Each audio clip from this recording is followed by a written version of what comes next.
Hello, and welcome to 100% Real with Ruby. Today, I am doing probably one of my favorite topics as something that we've been trying to get for ages, leaning out, looking better, seeing definition, fat loss, whatever it is.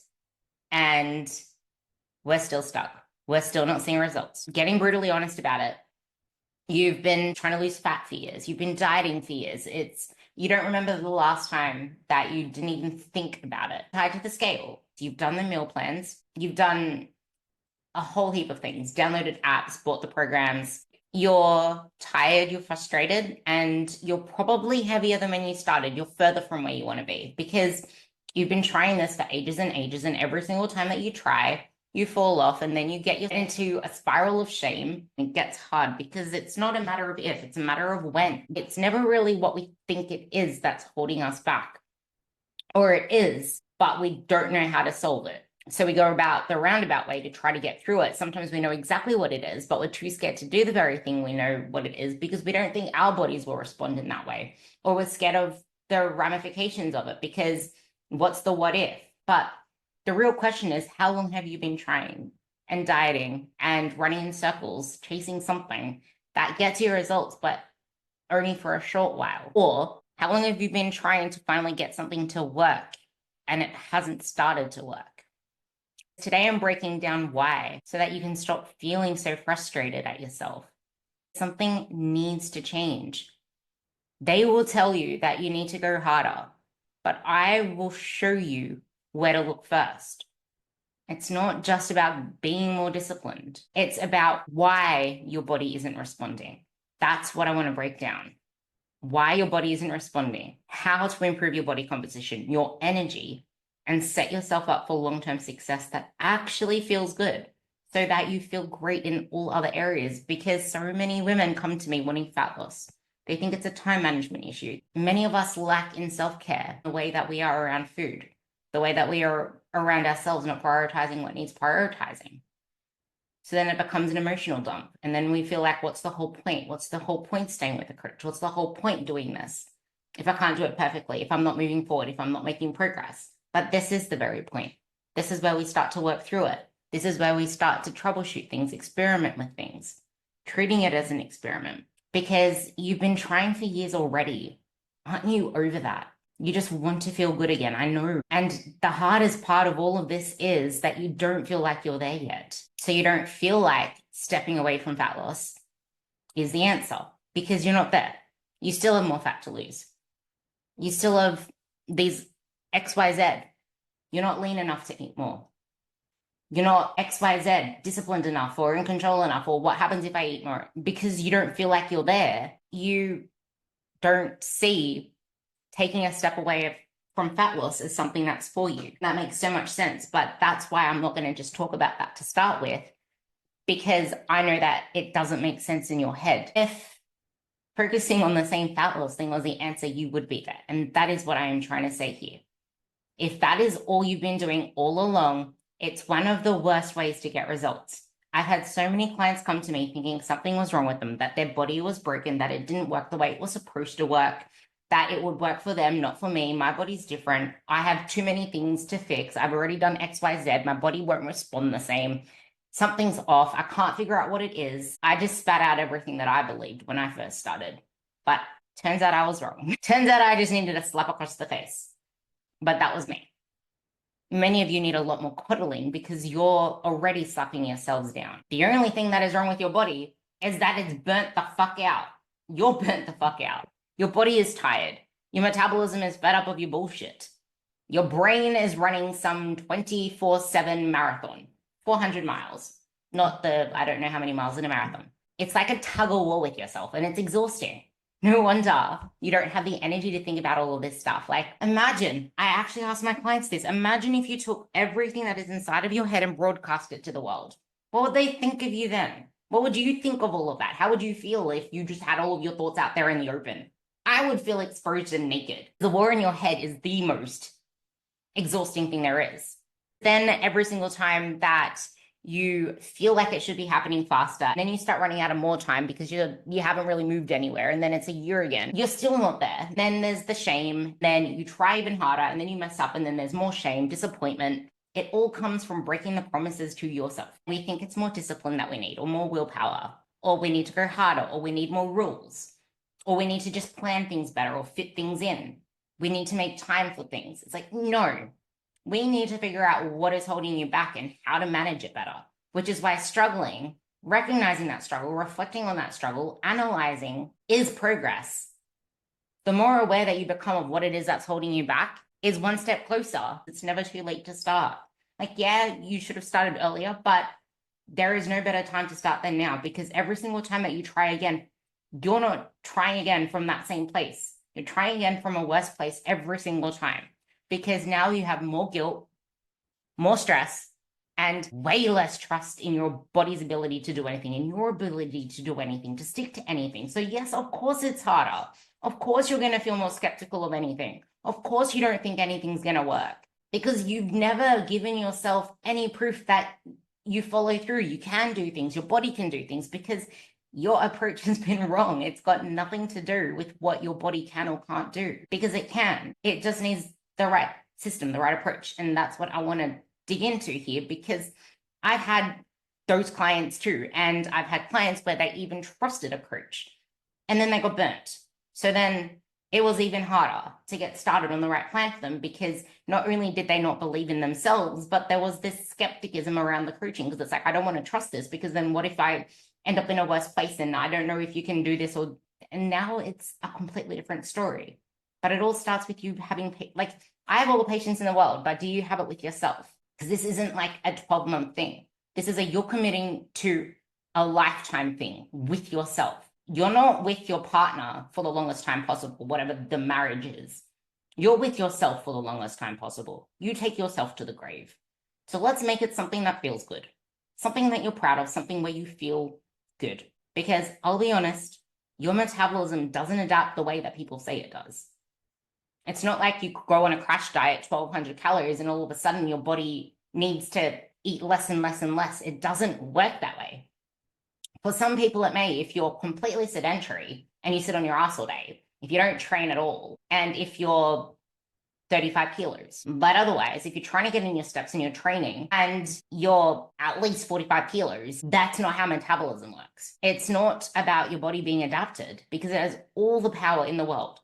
It has all the power in the world to adapt its way upwards as well. It's just that you've never given it a chance, because you're so scared to eat enough for that. You're so scared to take a step away from fat loss. And even if you're eating more, if your mind is still in it, you are still dieting. Even if you're physically gaining weight, you are still dieting. Your hormones that are tied to your metabolism are tied to your brain. And your brain, it's the source of a lot of our sabotage. And that's where it starts. And that is why there is such thing as people believing in hypnosis for weight loss, and psychology of weight loss is a thing. Psychology of weight loss is a thing. The hypnosis, I don't know. No. That's just rewiring your belief that you can do it, because when you believe you can do something, you're going to bloody do it. So where do we start? Okay. Goal of this podcast is to talk to those of you who have been dieting for years, trying to lean up, trying to make a breakthrough, and just not really getting anywhere. Because we are a team. Well, me and my clients are a team. We can be a team too, because you're listening to the podcast, but you're a team with your body, so work with it. Part 2, we'll close the circle on this whole diet break thing and talk more about, because there's 2 different diet breaks. There's like the diet breaks that aren't really diet breaks, and they're between diets. And then there's diet breaks that are within diets. This is the diet break between diets. We don't want to just talk about a break from the diet. We're talking about a diet break from your entire approach. But before I begin, I'm promising you this works, because I've had clients who've never ever had success come to me with wins like, I need new underpants. I have to wear belts all the time. They also won't buy new clothes, because they know that they're in a journey and there's more seasons to come. Sometimes they do, but most of the time they don't, because they know that there's going to be more to come. Unless there's only a little bit of weight they had to lose, and then they know that they're going to settle in there. Or they just buy clothes that adapt to any situation, like I do. Even though sometimes they feel tighter, but it's not like my body just changed in a day. Like, that's why we can't be so tied to those things. But that's the thing. You need a diet break from your entire approach, because like I said a second ago, they weren't in fat loss when those amazing changes happened, and you're bloody burnt the fuck out. It's not going to work. Like, it's not, the only way to get the results that you want is to be able to do the things that you need to do for fat loss, going hard enough for long enough. That's the thing. People don't struggle with losing fat itself. It's being able to do what they need to do for long enough to get results, but not only that, they need to keep it. So those that are able to do what they need to do for long enough to lose fat have never really learned how to then keep it, how to do all these other things, which is why we don't start in fat loss, because we want to do it in a way that's sustainable. Fat loss isn't sustainable. The approach to everything should be. Fat loss, to me, should be a byproduct, not the goal. Then, like, that is a byproduct. It's only a byproduct of one particular part. Getting stronger, leaning up, getting fitter, building the body, building the resilience, building strength, building your best bulletproof, badass self is the goal. Fat loss is just a little part of it whenever that needs to happen. And because I'm talking to those of you that do have a fat to lose, and even if you don't, there are periods of time where we may need to dip into fat loss, and this is for you too. But this is why diet breaks is so important, because so many, like, it's almost like fat loss is the default. There should always be a part of fat loss. It's like, I should do fat loss. I should do this, because that's all we're sold. But that's, like I said, not to say that you can't do fat loss. And it's just realizing that's why you become in the process changes you, because you might realize that what you need to do to get to X, you prefer to just get to Y, because if you have to go further to X, that's not something that is going to tick the boxes in the rest of your life. That's why we need to stabilize before we strategize, because even providing a strategy doesn't matter if we haven't yet stabilized, if we're still in a threat state, a stress state. We want to build the mindset and the expectations and the habits, all the building blocks that we need first, so that we stop sabotaging. Because trying to strategize the most simplest of things is not going to work. It's going to fall through if you don't learn how to stop sabotaging yourself. I had a client who thought she was addicted to food, significant fat to lose. We didn't even think about fat loss. The first thing we did after her just being in diet mindset, exercise, burns calories, everything, cardio, this, that, and the other, she thought she was lifting really heavy, really hard until she did my training. Now she's actually lifting like someone who means it, lifting with purpose. Her body is changing like crazy. Like, you can see the muscle definition now, the muscle shape. And she still has a lot of fat to lose, but she's finally making progress away from fat loss. And it's taken a while because we had to work through all this other stuff, and focusing on all of this other stuff is boring. It's not something we want to do, which is why we need to focus on something that is rewarding. We started with taking the guilt away from food she loved. We gave her permission to eat carbs and more of them. We made a non-negotiable dessert so that she knew that she was going to eat something delicious when she got home, and she didn't want to have anything to do with bulking it up with this, that, and the other. She wanted it to be real dessert. So that's what we did. We bulked up the other meals with the protein and plants that she needed so she can eat a real dessert. She's not emotionally eating anymore. That's what stabilizing looks like, and it looks different for everybody.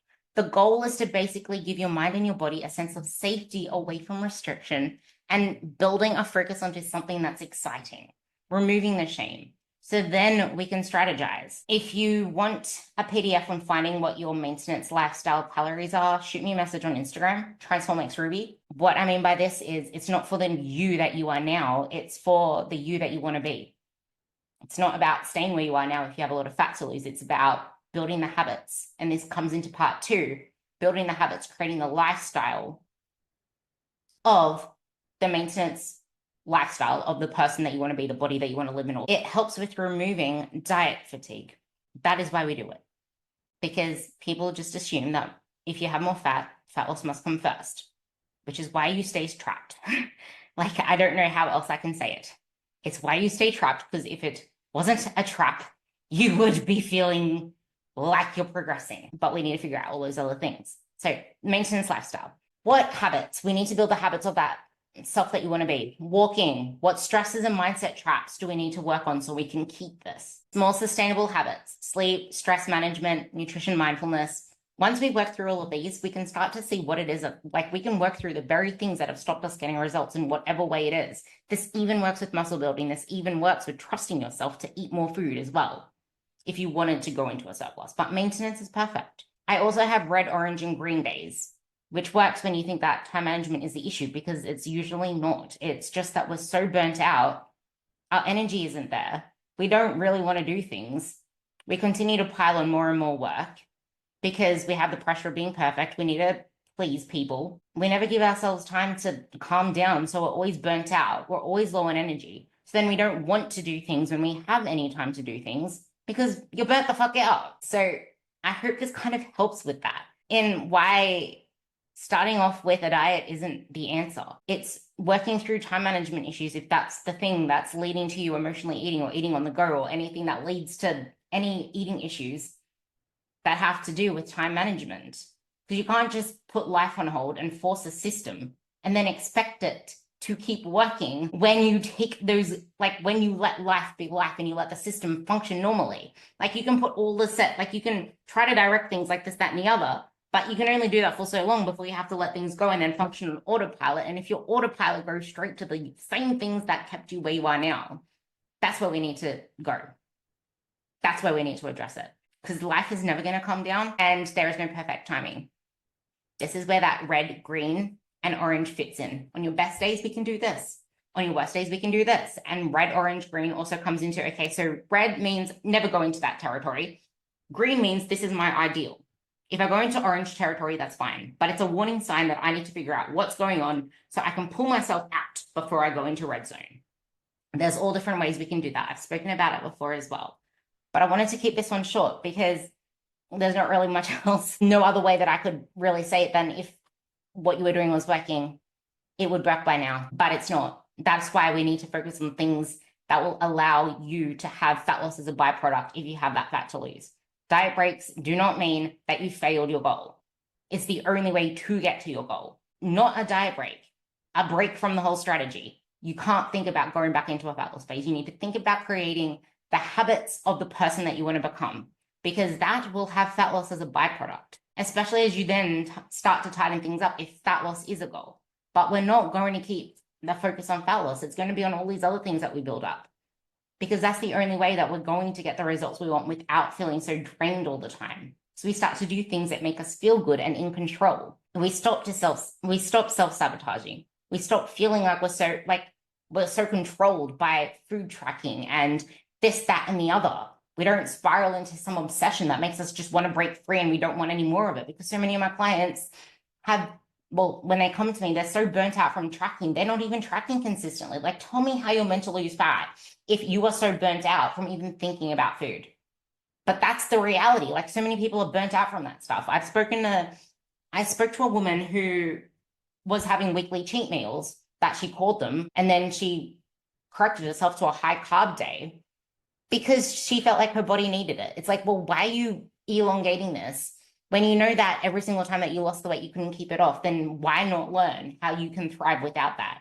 How you can give your body what it needs, get the fat off, keep it off, and keep progressing. Because what happens next? That is why you need to learn what maintenance lifestyle even looks like. And no one knows. They only know how to go hard. They only know how to go grueling to the wall for fat loss. You never learn anything outside of that. And it's so easy to say, I'll deal with that later. But at the end of the diet is the worst time to even think of that, because your body is craving fat. It's craving food. It's craving breaking free like a rebel. That's why people yo-yo. So it's not that you've tried everything and nothing works. It's just that no one has explained it. And I'm hoping that this kind of made sense. And if it didn't, I'm happy to go further into detail in another podcast. Reach out to me on Instagram. I'll even have a chat with you, see if I can help you. Because the worst thing you can do is waste your time again on something that doesn't work, or thinking you need to have everything perfect before you start something, or you need to have your shit together, because that's already been what we've been telling ourselves. No, start now. Stop wasting more time on things that still don't work. Please. It's not worth it. You've not been consistent. You've been reactive, which has kept you in some form of, like, you think that you have control because of that, but you're just reacting to your own guilt or to whatever else it is. You never learned how to thrive. Like I mentioned, the best part of all of this is you go from food feeling like a failure all the time, burnt out, starting over, your confidence getting eroded every single plan, every single year, whatever else it is, believing that you're the problem, so you need to change. That doesn't exist anymore on this other side. You stop having that resentment towards yourself and towards your body. Pushing through isn't the answer to everything. It's realizing that you're allowed to live your best life, to care for yourself, because when you do things that make you feel good, you'll want to keep doing them. And it's very hard to do when you don't take a moment to realize that what you're doing is just running in circles, making fat loss harder than it needs to be. This is what my coaching is built on. And this is why the women I work with finally get the results that they've been chasing for years, but it doesn't become a matter of they got results. It's a matter of they're chasing strength. They're chasing stuff now. They're chasing amazingness now. It's not focusing on results means I lost weight. It's not even like results doesn't mean weight loss to them anymore. Results means being their best self, and they're on a continual pursuit of that, chasing more, excited. That's what excites me. So if you're ready to stop spinning your wheels, send me a message on Instagram, TransformXRuby. Let's actually fix this together. Not you, because there's nothing of you to fix.